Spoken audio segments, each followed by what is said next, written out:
Hello, everyone. My name is Stanley St. Rose, and today we're going to be talking about the I Have a Dream speech written by Martin Luther King or spoken or given by Martin Luther King. Very powerful speech here. Now, before I go into the summary analysis of this speech, please remember to leave a like, subscribe, and or comment so that the channel can continue to grow. Now, the I Have a Dream speech by MLK is a very powerful speech. It's very iconic to this day.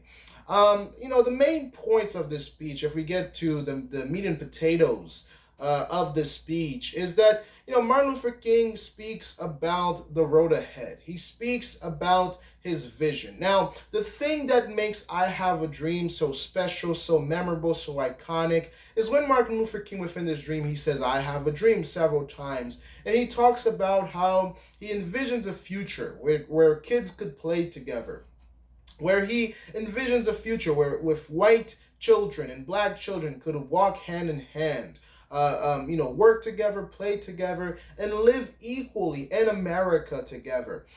This dream not only allowed black people to dream about the future, but also white people to dream about the future, in a future where both races could coexist without problems, in a future with both races could coexist in business. From business to going to school, education, business, job, the military, in every area of life. This speech gave hope that, all Americans, not just black people, but Martin Luther King wanted a dream where all Americans could have the liberties, the freedoms that the, Declaration of Independence, the Constitution, those dreams and aspirations, those rights that those historical documents about America represent. And so he wanted oppression to stop. He wanted discrimination to stop. He wanted police brutality. Now, police brutality, especially during the civil rights era, was extremely, extremely deadly for African Americans.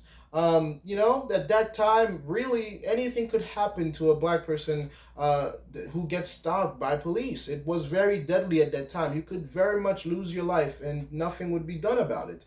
And so this speech by Martin Luther King, it paints a picture. Now, there's that old cliche that, a picture is worth 1,000 words. So Martin Luther King, by giving this speech, actually helped the civil rights movement move along, because it wasn't just black people fighting, struggling to get civil rights. It painted a picture that showed white people how they could coexist, and black people how they could coexist together. Going to school together, working together, fighting for the things that all humans want, unalienable rights, right? All humans want that. Liberty, freedom, the end of discrimination. He also speaks about segregation. Martin Luther King, when we talk about, Letter from a Birmingham Jail by Martin Luther King, he talks about, segregation, how deadly, how powerful it is in keeping black people oppressed, because of discrimination, because of segregation.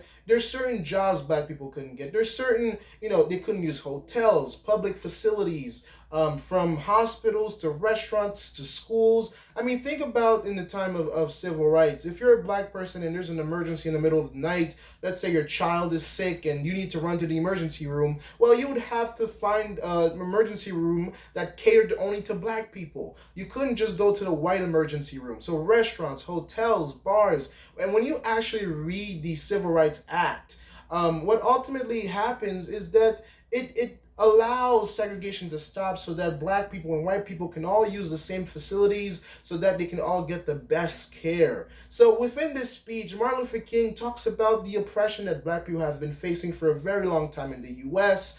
And how, by ending segregation, by ending discrimination, by ending police brutality, it could lead to a better America where both races wouldn't have to be at each other's throats, where both races could just coexist one another in an America that's free, equal for all.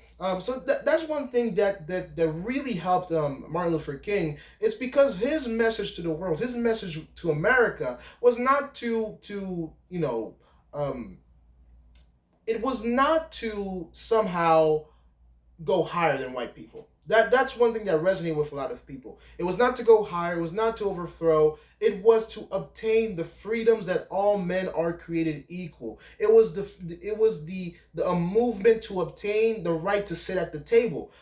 Black people just wanted a seat at the table. Like literally a seat at the table at a restaurant. Like, I mean, you couldn't even go to a restaurant to get food to eat. Literally, black people in America during the civil rights movement, all you wanted was a seat at the social table of society, the ability to move around, to conduct business, to work, to get an education, to use public facilities, and private institutions that cater business to the outside world, to use all these things, to go to school, to go to college, and to obtain a better future, to have your liberties, to have your freedoms, to have your rights, and to be considered as a human being and not an animal. And so, Martin Luther King paints that picture of what they're seeking, of how we can get there together. And he didn't make this specific to black people. He made it specific to America. And that's one another thing that made this speech so iconic, is because he cited the things that made America great. He cited the things that made America good for all people. It's because of its liberties, it's because of its rights, it's because of its freedoms that all people want. And so, again, if anybody asks you, why is this speech so iconic? First and foremost, it is the dream, all right? It is the dream that he painted, black children with white children holding hands, playing in the playground, going to school together, working together, conducting business together, that type of future where both white and black people could exist in freedom and liberty and equality, without oppression, without discrimination, without police brutality, is the thing that makes it so iconic. I have a dream. I have a dream. Again, he takes you away from the physical world, the external world, and paints a picture for you, and really uses imagery to create and illustrate a picture where we all could exist in a state, in a social state, in a reality, in an America that stood up and that could exist for all people of any type of color, race, background, nationality. So yeah, that is the speech. That's what's in it. That's why it's so iconic. Please remember to leave a like, subscribe, and or comment. And I'll see you guys in the next video.